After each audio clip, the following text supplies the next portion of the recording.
The Toronto Blue Jays hand the New York Yankees their first series loss, but can they make it a sweep?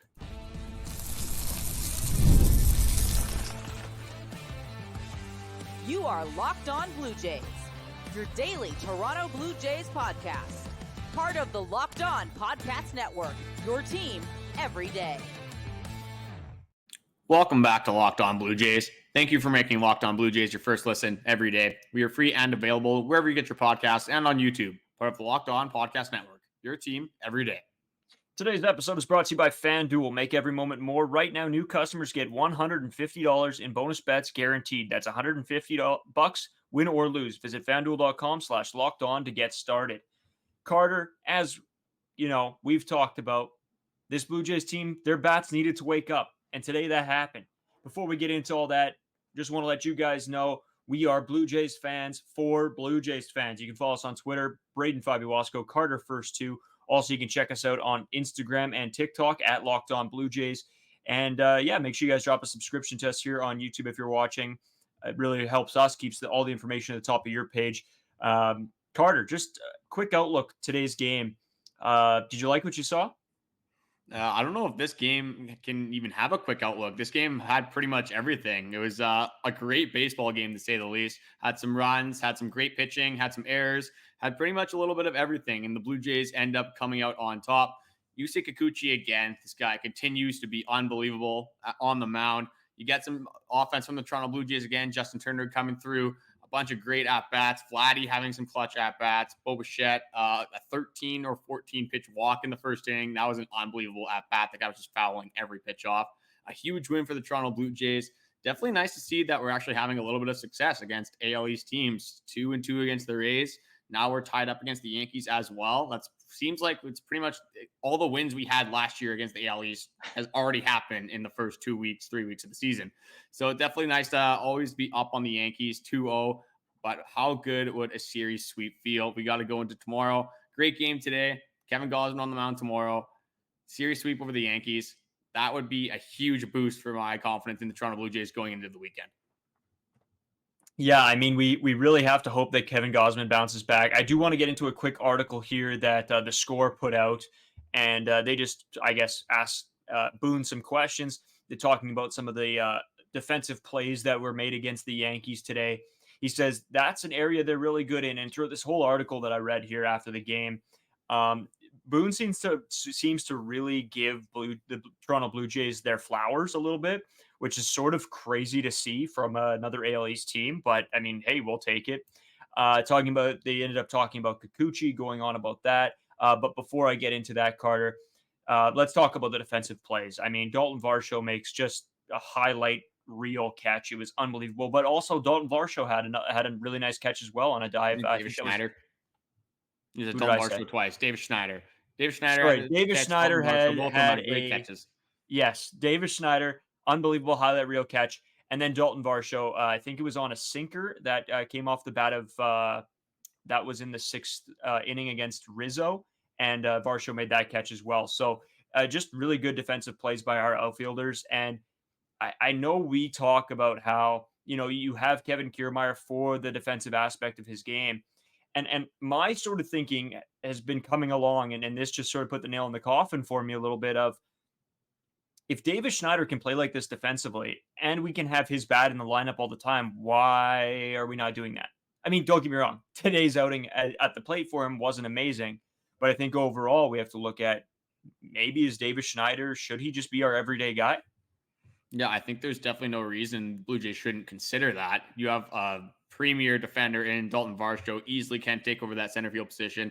George Springer, another center fielder playing right field. And then Davis Schneider looking really good in his limited time in left field. Again, a ridiculous catch in the sixth inning today. This guy's all over the place defensively. And then you look at his bat again, like you said, 0 for 4 today. I'm not really reading into that too much. People are going to have their off days. But you definitely have a lot more upside with Davis Schneider at the plate than you do with Kevin Kiermaier. Yeah, I guess there's the argument Kevin Kiermaier's left-handed. He's a veteran.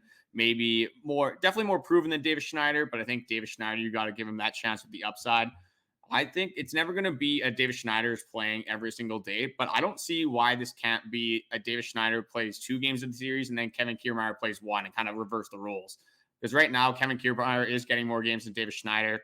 Again, I think fans, I'm not sure how happy we'd be considering we're paying Kevin Kiermaier $9.5 million a year just to kind of sit on the bench. But again, not our money. I don't really care how much they're paying somebody. It's just kind of who's the best player you have for the positions you need on the Jays. So Kevin Kiermaier, again, he's at bats, not great to say the least. I think he's hitting around still 100. He might even be under that now. I think he's just over. I'll fact check that. I think he's at like 130. But again, that's not going to fly. Davis Schneider, a lot more power. I think something we should definitely consider having Davis Schneider in left field, considering how good he's been.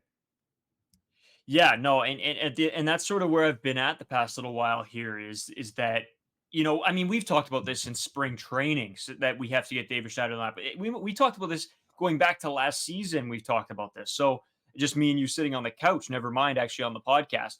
We need David Schneider in this lineup, and it looks like we need Ernie Clement as well because these guys, not are they only fan favorites, they are also playing really, really well. Yes, like I said, off day for David Schneider at the plate. Didn't play his best there. But I think with more time in the lineup, he'll develop the skills to face righties in those high fastballs, but he needs more consistent playing time, which me and you have argued over and over and over again. I do want to go now to Kikuchi because he had another just outstanding day. He went 6 innings, gave up 4 hits, 1 run, 9 strikeouts. Holy moly! And only walked once. Um, John Schneider actually went on talking to the people in the score article. He says his curveball was such a big pitch for him tonight. It was electric at times. And I have to agree with him. Everything that Kikuchi's throwing is electric. Him out there on the mound is electric. You can see he just gets everybody going a little bit. And that's how I feel watching him. When I watch Kikuchi throw or it's his game, those are the games I want to tune into because I know how electric he is out there. Again, just a typical performance from Yusei Kikuchi. This is something I think we're going to get used to as Blue Jays fans. Like I said on yesterday's episode, you have Chris Bassett, Barrios, Kikuchi. You can watch 1 inning. If they're on, you know what you're going to get out of them. And again, with Kikuchi today, probably not even deserving of 1 earned run. Danny Jansen being back. That ball from Davis Schneider, an unbelievable throw from Schneider in left field. Another reason why he probably should be out there. Jano just completely whiffs on this ball. I don't know what happened. Maybe the lights at the Rogers Center were too bright. It's right on the money. We have like Stanton by 10 feet at minimum. He's taking the most leisure jog. It's like it was a home run trot to home plate. He was going so slow. And then Jano just whiffs on that ball. So Kikuchi, again, probably should have had 0 earned runs. I think you should have had an error on Jano there. But again, when you're getting this kind of quality start from your pitchers time and time again, makes it really easy on your bullpen and really easy on the pitching staff when you're getting these starts. I mean, with Jordan Romano being back again, classic Jordan Romano performance, you don't really have to overwork these guys as we saw, especially with Erik Swanson last season. You're not getting the quality starts. You're not getting the innings early on in the season. It taxed your bullpen down the stretch. So it's awesome to see this early on that we're getting so many quality starts from all of our pitchers, including Yusei Kikuchi. Yeah, and the sort of crappy part for Yusei Kikuchi is in his 3 starts, the Blue Jays have not scored a run with Kikuchi on the mound, which is insane that he's posting this good of numbers and has gotten 0 run support. Thank goodness today, he got some of that, and I think that's what helped get them this win is that the starter was still in when they were scoring runs. And I think that's so big just for the mentality of the starters. And we've seen how that can carry guys a couple more innings with having a little bit more leeway and not, I've given up 1 run. Now we're going to lose the baseball game. When the bats are on, it helps the pitcher's mentality. And, going into every inning, it's like, okay, I got a little bit of leeway. I got a little bit of room to work here. And I think that's so big. And I know Aaron Judge talked about it today. And I think after the game, I was watching the little post-game recaps that they do or whatever. And he said something to the extent of, he's like, he was working the edges really well, the edges of the strike zone. So, when a big leaguer superstar Aaron Judge is saying this about you, it sort of puts the league on notice for Kikuchi a little bit. Well, clearly Kikuchi was doing something right tonight because Aaron Judge looked like a mess at the plate. His start to the season so far has not been great. The guy's hitting under 200. Maybe that's just because he's played the Blue Jays 5 times. Maybe he's struggling a little bit with that. But again, Kikuchi had his number tonight. I think he's starting to, like you said, get a little bit of praise league wide. He was unbelievable after the All-Star break last season, leading the league in ERA for a while. And this season now, he's around a 2 ERA to start again. And yeah, that was 15.2 innings pitched before today that the Blue Jays did not score around while Yusei Kikuchi was pitching. And I just wanted to throw out there that Kevin Kiermaier is hitting 143. So a little bit better than I said, but still not good at all. Unless you want to give him his flowers for that extra 10 points on the batting average. No, I'll save those. Maybe I'll throw them on stage instead. I don't know. No, not great from him. And you know what? I don't want to keep harping on this whole Davis Schneider, Ernie Clement needing to be in the lineup because I think everybody knows that already. But as a fan, I'm frustrated not seeing these guys in all the time. And they, like you said, Davis had a really good game. Ernie had a really good game. I think Ernie went actually. I believe it was 2 for 4. Yeah, 2 for 4. Yeah. Okay, good. I don't know what I was looking at there for a second. Yeah. So, I mean, it was a good outing and we need these guys to be good. And you know what? I want to give some credit to Vlad, but we're going to take a quick break and then we'll get into his day today as well.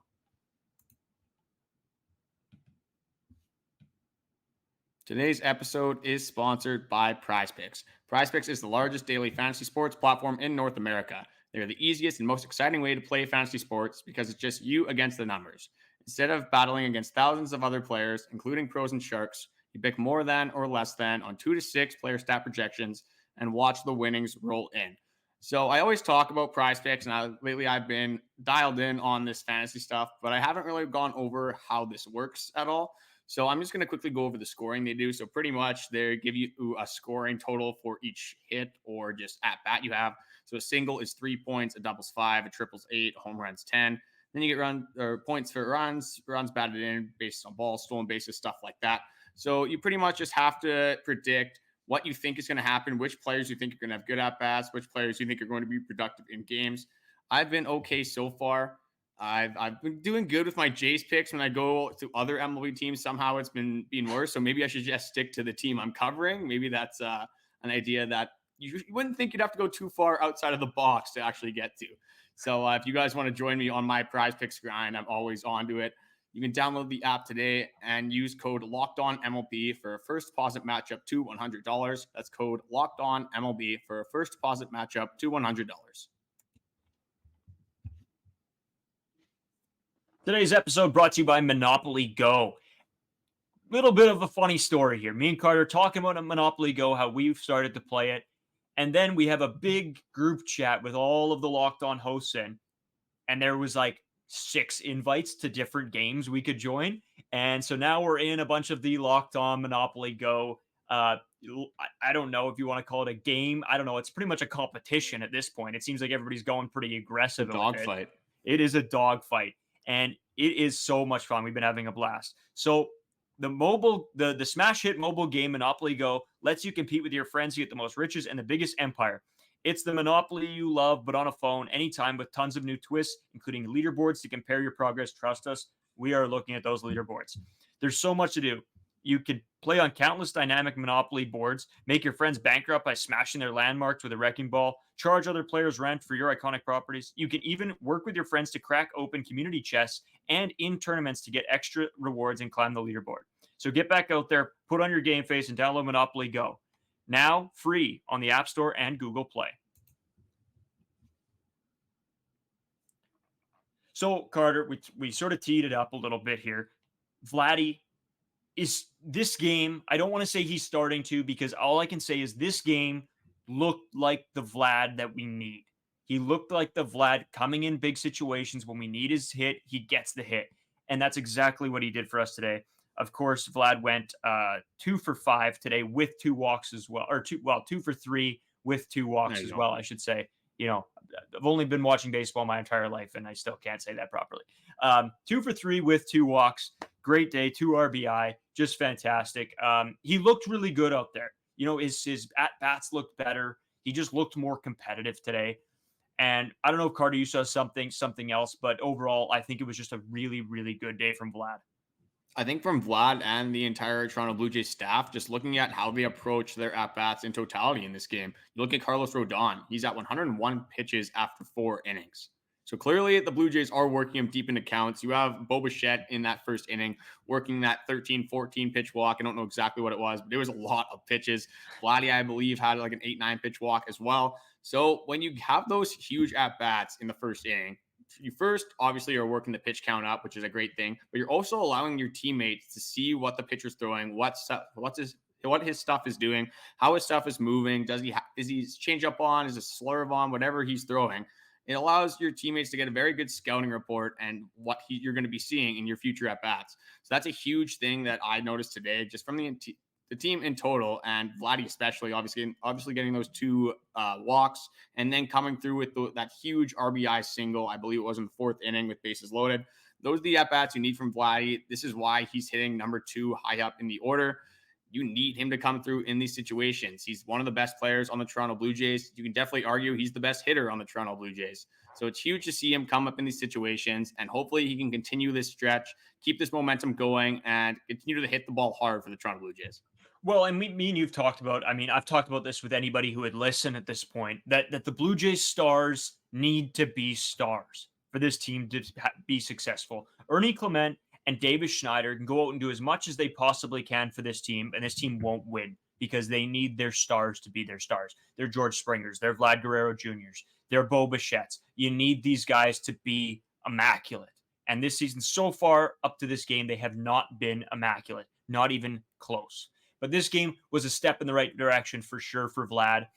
Me and you talked about it. Bo had good at bats. Maybe not the best outcome for his game today, though. Bo had a weird day because, again, in that first inning, unbelievable at bat. And he had that RBI single, very good at bat as well. And then that strikeout, he's swinging at just terrible pitches. And that was Vladdy's problem too in the previous games. And Bo was kind of following that as well. I think with Bo, he's such a free swinger. You don't want him to be taking all these pitches, because you look at what he did in the first inning. He fouled off like 8 balls in a row. That's just what Bo does. He's one of the best pure hitters in the league. So you don't want to handicap him too much. You don't want to restrict him too much. You want to kind of let him play to his play style. But Bichette is definitely going to thrive the best when he has a count that is in his favor. When he's up 2-1, when he's up 3-1, you don't want to be swinging at those breaking balls in the dirt, which Bichette seems to love to be doing this season. But again, Bichette, it's been a slow progress. I found the first couple series of this year, he was really bad, and now he's continuing to get better throughout the games. So again, I'm not worried about Bichette in the same way I'm not worried about Kevin Gausman. These are our 2 best players on the team. I think you've got to let them work through their struggles, and Bichette is going to figure it out, and he's going to be one of the most productive hitters on this team. Yeah, no, I agree. And I think it's more so just finding his footing early on. I mean, this happens. I mean, look at Francisco Lindor. Same sort of thing going on with him right now as well. Just can't seem to figure it out.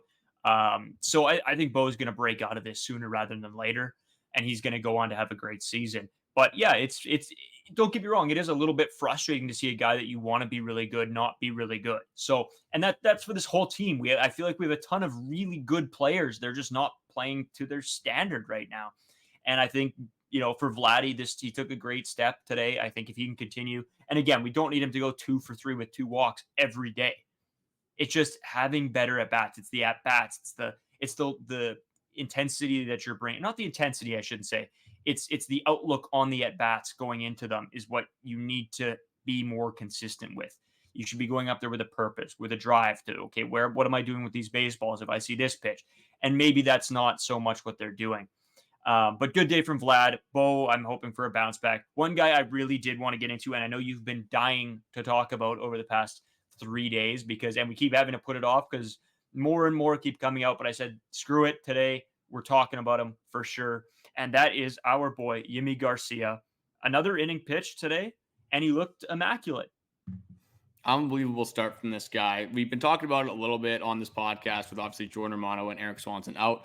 Not going to be out anymore, but what do you do with Yimi Garcia when he is pitching this good? He's been so good. Might have to start this spin zone. We're going to start calling him Yimi Garcia on this podcast because he is him. He's unbelievable. Look at these stats.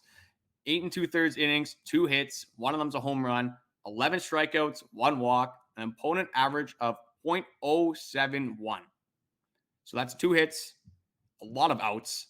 Unbelievable stats from Yimi Garcia. Just looking at his baseball savant page, it is all red. He's in 90th percentile in his fastball velo. His chase percentage, 45.3%. That's 99th percentile, with the 99th being the high and 0 being the low. There's not too much more I can say about this guy. His fastball velocity is a mile per hour faster than it was last season. The spin rate, looking at all of this guy's stuff, it's off the charts. And a guy that you're not even going to have to rely on as your closer anymore. You have Jordan Romano again making his return today. Erik Swanson coming back. Yimi Garcia definitely earned at least a 7th inning role on this team. I have no problem with him pitching the 8th inning, the 9th inning. Yimi Garcia is back this year, and he is back with vengeance. That leads into my next question I was going to ask you, because this just popped into my head as we were sort of talking. With Yimi not having to pitch in as high of leverage situations, do you think this is going to just, like, his stats are already nuts, but do you think that they could be even better with him being in a preferred situation for himself? I don't know if it would affect it too much. I think he would get more better matchups, considering that he'd probably go against the bottom of the order in the lower leverage situations. But I still think the way he's pitching, he's gonna be one of the higher leverage guys. I wouldn't be surprised if John Schneider continues to roll him out as the 8th inning guy, the setup man, considering that Erik Swanson hasn't had a lot of innings. Is he going to close? Definitely not. We saw that today. Jordan Romano coming in, reclaiming his closing role. Definitely fair. We'll get into that in segment 3. It's just typical Jordan Romano. But no, I think Yimi Garcia, I think you try not to switch up too much, considering everything's going so well. If you can keep him in the higher leverage situations, I think you continue to do that. He's thrown multiple innings in multiple games this year. I think you continue to do that. You work this guy until his arm pretty much falls off. Hopefully you don't have to do that, but I have no problem with Yimi Garcia throwing a ton of innings for this baseball team. A couple things. We got to talk about Romano. The man is back. He is back, and he is exactly how he left us. The same man. And we got Stroh Show coming today. He's coming back, and we got to talk about him. Today's episode is, of course, as usual, I want to say, brought to you by FanDuel. Of course, you guys all know, if you've been watching our podcast forever or listening to our podcast forever, I'm a big fan of FanDuel. Might be my favorite app ever because it wins me some money. It also drains me of my money, but it's usually on my stupid errors. I love using their same live game parlays. I hit them constantly, and that's when I win. And when I decide to go off and make my own, that's when I lose. So sure, I would suggest going towards their pre-made ones. I think it helps. But it is playoff time in the NBA and the NHL. Baseball, of course, in full swing here. Lots to bet on. And FanDuel is your place to bet on every single game. Right now, new customers can get $150 in bonus bets, guaranteed. That's $150 win or lose, which, Carter, I might need to sign you up for an account so I can use the bonuses. This might just have to be what we have to do. Yeah, I mean, I used that $20 on your account. You're lucky I invested back into yours. Didn't end up winning, so didn't end up mattering anyway. But yeah, I mean, with Prize Picks, I've been hammering Prize Picks. FanDuel might end up ruining my bank account because I'll just be throwing all my money into these two accounts. But we'll see what happens. If I have some success on Prize Picks, maybe I'll expand my horizons over to FanDuel. There we go. Bet on everything from slap shots to home runs to slam dunks, all on an app that is safe, secure, and easy to use. The biggest part of that is safe for me, because some of these sites I do not trust, but FanDuel has my trust 100% because I've gone through the withdrawal process of taking money from my FanDuel account, and it is super easy. What are you waiting for? Visit FanDuel.com/lockedon and make your first bet an automatic win. FanDuel, America's #1 sportsbook. So, Carter, Jordan Romano, the man, the myth, the legend, our closer, our Toronto Blue Jay is back. How pumped were you to see him come out of that bullpen? We had the walkout song again in the 9th inning. Just as electric as the first time I saw it. First time seeing it this year, obviously. So nice to see Jordan Romano back. I guess we'll get into the move that brought him back here.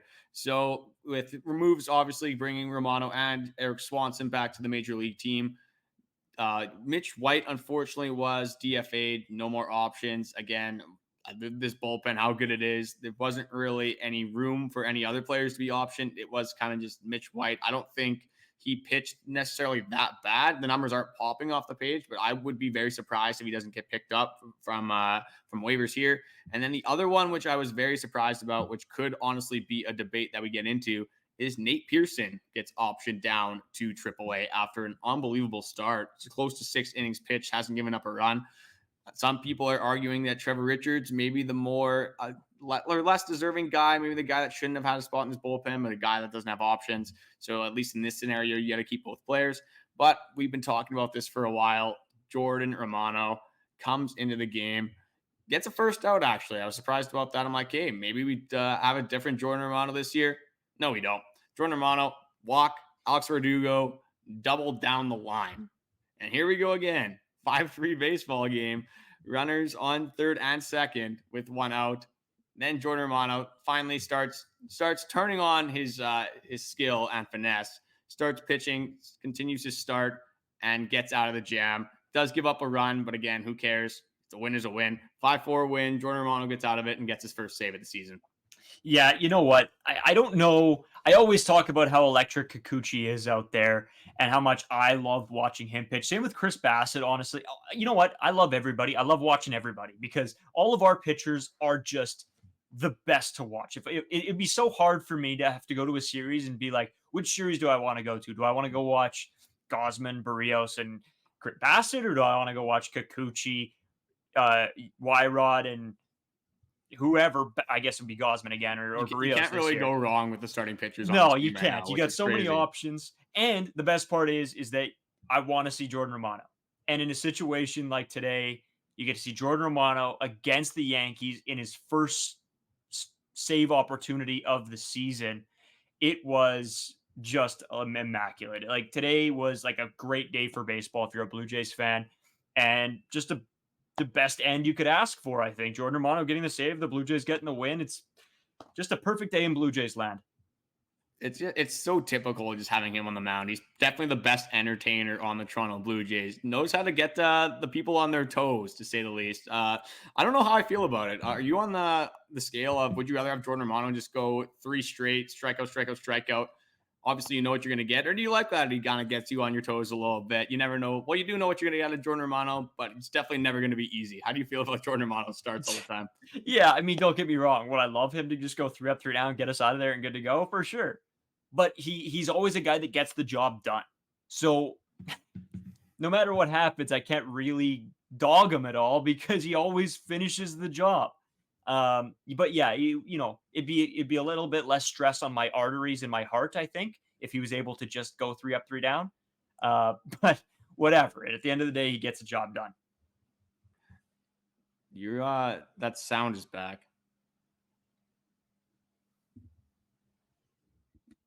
It's fine again. I don't know what that is. Okay, that's weird. How was it through that whole thing? It was just at the end, like the last 10 seconds. I was like debating if I was going to say anything or not. Yeah, whatever. I'm just going to leave it. Just go off.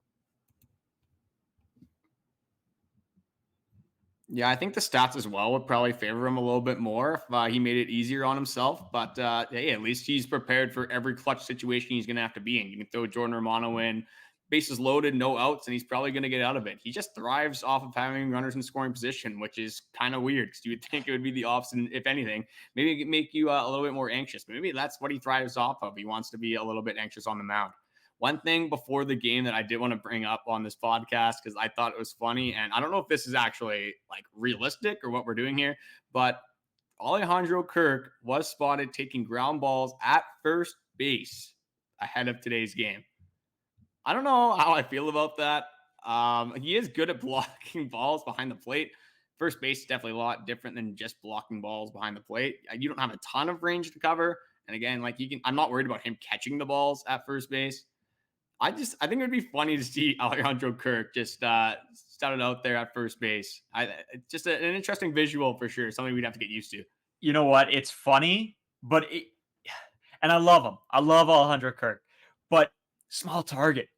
It's a small target out there. Not a lot of stretch room. Unfortunately, he's not jumping too high either. No. But, I mean, I think it's a guy who's gonna catch the ball. I don't know. I guess another option. Maybe they don't like Justin Turner there as much. I thought that was just interesting because maybe you don't like Vladdy at first base. Is there another plan for Vladdy? Are you moving him maybe to third base for some reps? I just don't understand why this is a thing. I don't know why he's just fielding ground balls there. Maybe it's just a smoke screen for other teams. Maybe you got to prepare for Alejandro Kirk and make a game plan for him at first base. Yeah, no, I think it's more so just to, like, hey, test the water, see how this goes a little bit, give him some practice. I wouldn't read too much into this, to be honest. If it comes true, then we'll have a good laugh, and that'll be a game to watch for sure. But no, at the end of the day, I think just sort of tuck this back in the back of your head a little bit, just as a you can remember if it ever comes true. But I can't see this, to be honest. Okay, so last thing I wanted to get into. This is the thing I told you I wanted to talk about before this podcast. I didn't tell you what it was. Okay. But so Yusei Kikuchi found out on the broadcast today that he likes to celebrate his wins in an interesting way. So the tweet I have here is from John Boy Media, and it says Yusei Kikuchi shares a $3,000 bottle of whiskey with his Blue Jays teammates after every single win when he pitches. So, Yusei Kikuchi, throwing an absolute gem today. Why not celebrate it with a bottle, right? Gets all the boys too, they just have their whiskeys after the game, well earned. Well, how could just treating his teammates? What a good teammate Yusei Kikuchi is. We see it with the Y-Rod getting him involved with the pitching tradition. Yusei Kikuchi, man of the year already. Give it to him. You know what? He's just one of the boys. Like, what else is there to say? He's just one of the boys. You know what? That whole thing with Yariel Rodriguez, that's a tongue twister or something for me today. I don't know what's going on. When Kikuchi goes over and has to show Yariel, like, hey, this is stuff we do, sort of indoctrinating him into the starting pitcher sort of little cult that they got going on is awesome to me. I think that shows that he's there for his teammates. He's one of the boys. He sort of wants everybody to be together and the team chemistry stuff. We've always loved Kikuchi, me and you, and I think he's going to start getting a little bit more recognition and some, his flowers, I think, for just how good of a person he is outside of baseball. Oh, I thought it was interesting just because Yariel Rodriguez obviously pitched in Japan in 2022, and Yusei Kikuchi being from Japan, obviously they might have been able to communicate a little bit better than the rest of the Blue Jays. So Yusei Kikuchi confirmed one of the best people on the Toronto Blue Jays, maybe one of the best people on the planet. Yusei Kikuchi definitely has our hearts. I'm sure he has the rest of Toronto Blue Jays, his fans' hearts as well. Just before we do head out, I wanted to give a shout out to our Locked On 24/7 streaming channel. Their mock draft is coming out live tomorrow at April 17th at 7 Eastern time, going over the draft, team needs, fantasy needs as well. You can go over the draft, stuff like that. Who are you going to pick for your first overall? So you can go over the Locked On streaming channel, the 24/7 streaming channel, or you can go to the Amazon Fire TV. We have that channel as well where you can tune into the mock draft that is live. We have noticed as well that about 70% of you guys are not subscribed. So if you guys are tuning in, watching the videos regularly anyway, it helps us out a ton. It's free as well. Drop a subscription. We always appreciate the support, the likes, the comments. We always appreciate and love debating with you guys, whether you agree with us, disagree, just kind of want to rant about the Toronto Blue Jays because we love to rant about the Toronto Blue Jays too, and they usually give us quite a bit to rant about. So Braden obviously got the Yankees again tomorrow. Kevin Gausman versus Clark Schmidt, I believe, is the pitching matchup. Marcus Stroman now. They switched it up. They switched to Stroman, hey? Yeah, the Stro Show, baby. I kind of like that. Two dogs going at it. Hopefully Kevin Gausman can get the one up on him. I believe you had that as a win in your predictions. No, I had that. Wait, did you have? You had a 1-2 prediction. You thought the Blue Jays losing the series. I can't remember exactly what you had. No, I had them winning. I had them winning game one. Okay, so you got them losing this next game, and I have a win coming up. Obviously, you're willing to sacrifice your prediction for a Toronto Blue Jays sweep because out of all the teams in baseball, I want to sweep the New York Yankees every single time. I would sacrifice, honestly, every other win if we just beat the Yankees every single time we play them. What a story that would be. But yeah, huge sweep opportunity. The Blue Jays offense starting to hit some baseballs, maybe starting to come together a little bit here. Could be a scary thing down the stretch if they can put it all together. Braden, you got anything else to add for the people? Yeah. People did not like us saying Mickey Mouse wins, by the way. The fans hated the Mickey Mouse win comment. But you know what? I'm going to keep saying it. I think it's hilarious, to be honest with you. Mickey Mouse win, Mickey Mouse win, Mickey Mouse win, ladies and gentlemen. The first game, if I have to say it again, was a Mickey Mouse win. That's how I'm leaving it off. I'm firing everybody up. Leave the comments if you're pissed about it. I'll take that one on the chin. Have a good one. We're going for the sweep. To the moon. Blue Jays to the moon. Love to see it.